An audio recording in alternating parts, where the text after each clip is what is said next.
Welcome to KP Kiran classes.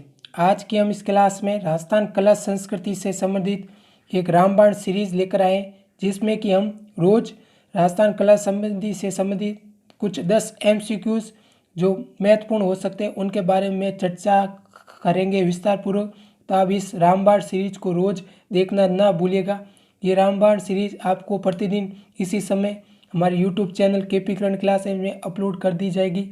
अगर आपको ये वीडियो अच्छा लगे तो हमारी इस KP Kiran classes YouTube channel को सब्सक्राइब जरूर कीजिएगा और अपने दोस्तों के साथ शेयर करना ना भूलिएगा। और इस पूरी क्लास की संपूर्ण जो पीडीएफ है वो हमारे इस वीडियो के डिस्क्रिप्शन में हमारे टेलीग्राम चैनल पर उपलब्ध हो जाएगी, या फिर आप टेलीग्राम चैनल केपी किरण क्लास में भी जाकर संपूर्ण पीडीएफ प्राप्त कर सकते हैं। तो शुरू करते हैं आज की हमारी इस रामायण सीरीज को। रामायण सीरीज का हमारा पहला क्वेश्चन है, राजस्थान का तृतीय युग सबसे प्राचीन मंदिर कौन सा है? जो कि राजस्थान का तृतीय युग जो मंदिर माना जाता है सबसे पुराना, वो इनमें से कौन सा है?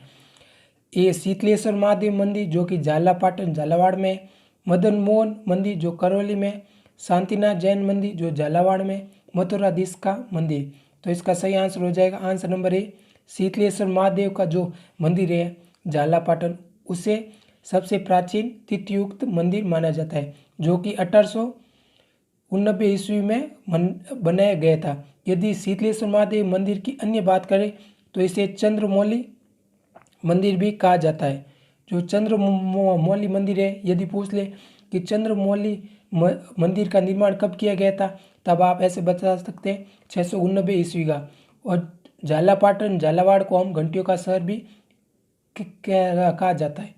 नेक्स्ट क्वेश्चन, रामसनेय संप्रदाय की विभिन्न पीठों के प्रवर्तक के संबंध में असंगत कथन कौन सा है? यानी जो रामसनेय संप्रदाय की जो विभिन्न पीठें हुई, इनमें से कौन से जो प्रवर्तक नहीं थे? तो इसमें से छाटना है। ए रैणदास दरियाव जी जो कि थे, सही हो जाएगा। बी सिंहथल हरिराम जी जो कि थे। खेड़ापा संत रामदास जी जो थे।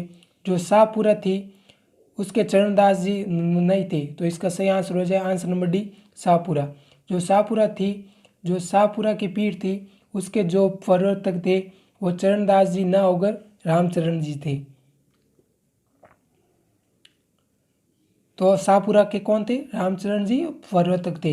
यदि चरणदास जी की बात कर ले तो इन्होंने चरणदास संप्रदाय की स्थापना की थी, जो कि चरणदास जी डेरा अलवर के थे, जिन्होंने अपने 42 नियम बताए थे संप्रदाय के।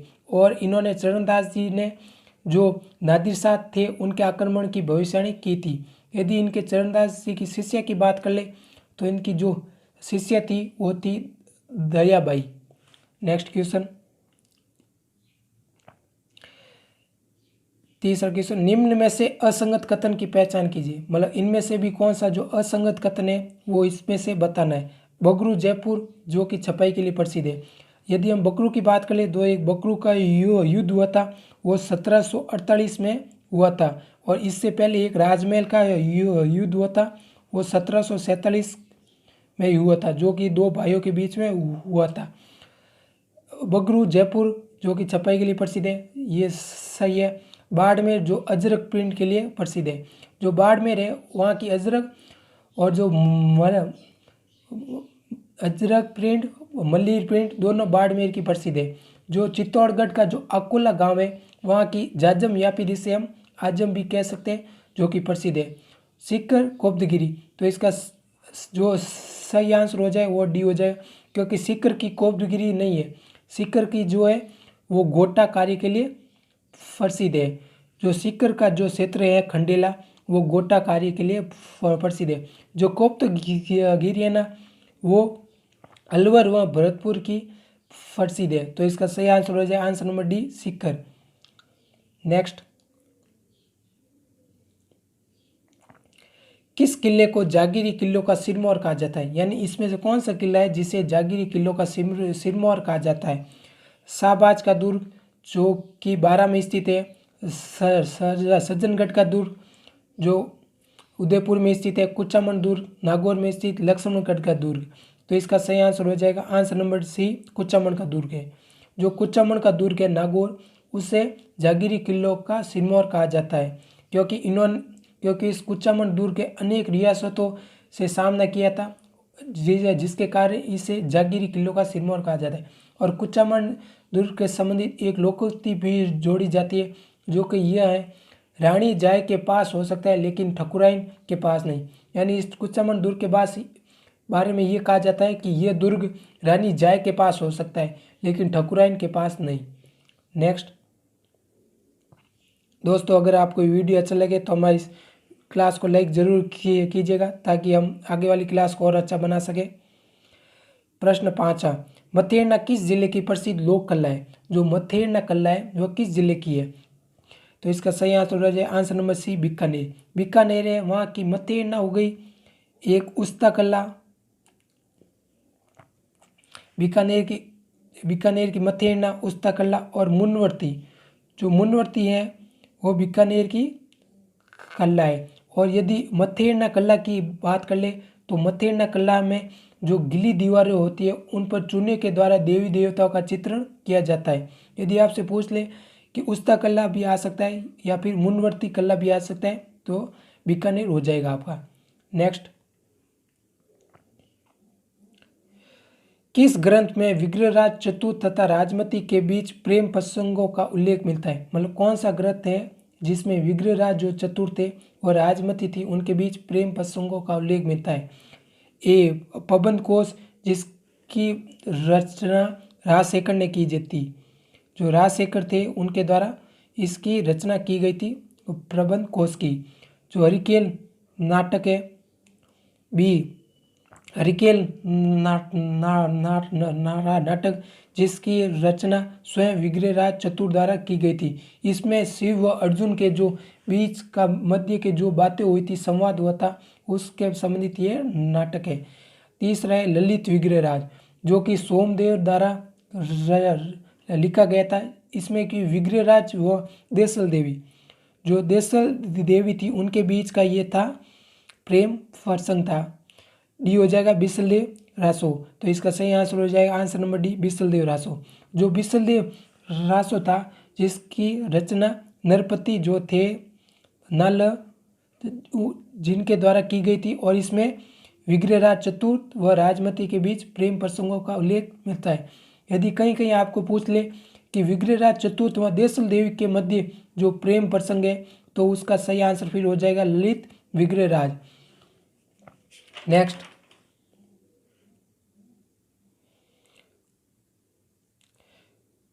बत्तीस खंभों की छतरी, जिसे न्याय की छतरी कहा जाता है, किस शासक द्वारा निर्माण कराया गया था? जो 32 खंभों की छतरी है जिसे न्याय की छतरी कहा जाता है, वो किस शासक द्वारा निर्माण कराया गया था? तो इसका सही आंसर हो जाएगा आंसर नंबर सी, हमीरदेव जो चौहान थे उनके द्वारा ये 32 खंभों की छतरी बनाई गई थी। यदि राजस्थान में 32 खंभों की छतरी बात कर ले तो एक तो हमीरदेव चौहान द्वारा जयतर सिंह की जो 32 वर्षों तक शासन किया था, जयतर सिंह की, उनकी स्मृति में हमीरदेव ने जो 32 खंभों की छतरी बनाई थी। और दूसरी जो 32 खंभों की छतरी है वो आपसे पूछ ले तो वो दूसरी है मांडलगढ़, जो भीलवाड़ा में जो मांडलगढ़ है वहाँ की 32 खंभों की छतरी है, जो कि जगन्नाथ कछुआ द्वारा बनाई गई थी। यदि आपसे बात कर ले दूसरी 8 खंभों की छतरी, 8 खंभों की छतरी कहाँ पर है और 8 खंभों की छतरी किसकी है, तो वह हो जाएगी महाराणा प्रताप। और 16 खंभों की छतरी हो जाएगी महाराणा प्रताप के पुत्र अमर सिंह की हो जाएगी। और जो 32 खंभों की छतरी है वो तो एक हमीरदेव चौहान की द्वारा बनाई गई है, दूसरी है जगन्नाथ कछुआ द्वारा बनाई गई है मांडलगढ़ में। और हमीरदेव चौहान के बारे में एक प्रसिद्ध बात भी कही जाती है, सिंह सवन सतपुरुष वचन, कदली फलत एक बार, तिरिया तेल हमीरठ चढ़े न दूजी बार। यानी जो कदली फल होता है जो कि पेड़ पर एक बार ही फलता है, उसी प्रकार जो तिरिया तेल होता है, जो लड़की की विवाह पर जो तेल होता है वो विवाह के एक बार ही सड़ाया जाता है, उसी प्रकार जो हमीरठ यदि कोई प्रण ले ले तो उसको हल करके ही ढूंढता है। नेक्स्ट, हमीरदेव चौहान से संबंधित असंगत स्रोत कौन सा है? जो हमीरदेव चौहान है उनसे संबंधित कौन सा असंगत स्रोत है? ए हमीर महाकाव्य जो कि नयनचंद सूरी है, बी अमीर रासो जो कि जोधराज द्वारा है, बी अमीरट चंद्रशेखर, अमीर मानमर्दन सारंगधर। तो इसका सही आंसर हो जाएगा आंसर नंबर डी अमीर मानमर्द। जो अमीर मानमर्द जो ग्रंथ था उसकी रचना सारंगधर ने नहीं की थी, बल्कि इसकी रचना जो जो जय सिंह सूरी थे उनके द्वारा इसकी रचना की गई थी अमीर मानमर्दी। यदि अमीर महाकाव्य की बात कर ले तो जो कि नैनचंद सूरी द्वारा लिखा गया था, और अमीर रासो जोधराज या फिर सारंगधर, ये जो सारंगधर इसमें ये आया है वो या तो जोधराज हो जाएगा या सारंगधर, जो जिसने कि अमीर रासो की रचना की थी।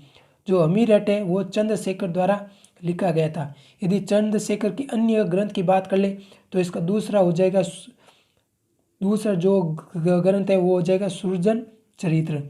जो सृजन चरित्र है वो चंद्रशेखर द्वारा लिखा गया था, और अमीर मानमर्द है वो जय सिंह सूरी द्वारा लिखा गया था। कभी कभी एक प्रश्न आ जाता है कि जो अमीर रायण है, जो अमीर रायण है ना ग्रंथ, वो भांडव व्यास व पद्मनाभ जो थे उनके द्वारा लिखा गया था अमीर रायण। नेक्स्ट क्वेश्चन, निम्नलिखित में से कौन से लोक देवता 5 पीरों में शामिल है? इनमें से कौन से लोक देवता है जो कि 5 पीरों में सम्मिलित हैं? तो इसका सही आंसर हो जाएगा आंसर नंबर सी मांगलिया मैया जी। यदि आपसे पूछ ले मांगलिया मैया जी 5 पीरों में सम्मिलित है तो आप बता देना यस हैं। और 5 पीरों की बात कर ले तो बाबू हड़बू रामदेव मांगलिया में 5 पीर पदार्थ जो गोगा जी में गया, यानी जो बाबू जी हो गए, हड़बू जी, रामदेव जी, मांगलिया में जी और गोगा जी हो गए, वे सभी 5 पीर के लोक देवता हैं। कुछ कुछ जो स्टूडेंट होते हैं वो इनमें से तेजा जी को मानते हैं, क्योंकि ज़्यादातर जो स्टूडेंट है वो यहाँ पर तेजा जी आंसर सही करके आते हैं, परंतु सही आंसर हो जाएगा मांगलिया मेज। यदि तेजा जी की बात कर ले तो ये किसानों के लोक देवता माने जाते हैं, और देव नारायण जी को गुर्जर जाति के आराध्य देव के रूप में मानती है, और कल्ला जी राठौर को 4 हाथों के लोक देवता के बारे में पूजा जाता है। यदि आपसे पूछ ले कि 5 पीरों के अलावा सबसे लोकप्रिय देवता कौन है तो फिर आपका सही आंसर हो जाएगा answer number B Teja ji. जो तेजा जी है वो 5 पीरों के अलावा सबसे लोकप्रिय देवता माने जाते हैं, परंतु इसमें सही आंसर हो जाएगा मांगलिया मैया जी। नेक्स्ट, आरिलो पुस्तक के रचनाकार कौन से संत है? जो आरिलो पुस्तक है वो किस संत द्वारा लिखी गई थी? तो इसका सही आंसर हो जाएगा आंसर नंबर ए बालिन जी। जो बालिन जी थे उनके द्वारा आरिलो पुस्तक की रचना की गई थी। यदि कभी कभी पूछ लेते हैं कि बालिन जी के गुरु का नाम क्या था, तो ज़्यादातर बच्चों के इनके गुरु का नाम नहीं पता है, परंतु इनके जो गुरु थे वह दादू जी थे। जो दादू जी थे वह बालिन जी के गुरु माने जाते हैं, और दादू जी को राजस्थान का कबीर कहा जाता है। यदि पूछ ले राजस्थान का कबीर किसे कहते हैं तो वो दादू जी हो जाएगा। और यदि दूसरा ऑप्शन जो दुर्लभ जी है जिन्हें कि राजस्थान का नरसिंह कहा जाता है, और जाम्बू जी हो गए विश्व संप्रदाय के लोक देवता जिन्हें पर्यावरण रक्षक देवता के रूप में भी पुनः पूजा जाता है।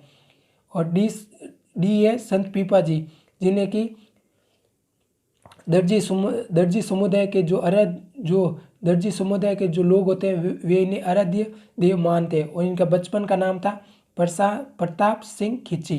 तो इसका सही आंसर हो जाएगा आंसर नंबर ए बालिन जी, जो कि आरिलो पुस्तक के रचनाकार थे, जो जिनके गुरु थे दादू जी। तो आपको ये क्लास अच्छी जी लगी हो तो मैं इस यूट्यूब चैनल को सब्सक्राइब जरूर कीजिएगा, और इस पूरी क्लास की पीडीएफ आपको वीडियो के डिस्क्रिप्शन में मिल जाएगी, या फिर टेलीग्राम चैनल पर जाकर आप वहां से डाउनलोड कर सकते हैं। इस सीरीज़ को ज़रूर देखिएगा, क्योंकि इनमें से प्रश्न आपके आगामी एग्जाम के लिए पूछे जा सकते हैं। धन्यवाद, आपका दिन अच्छा हो।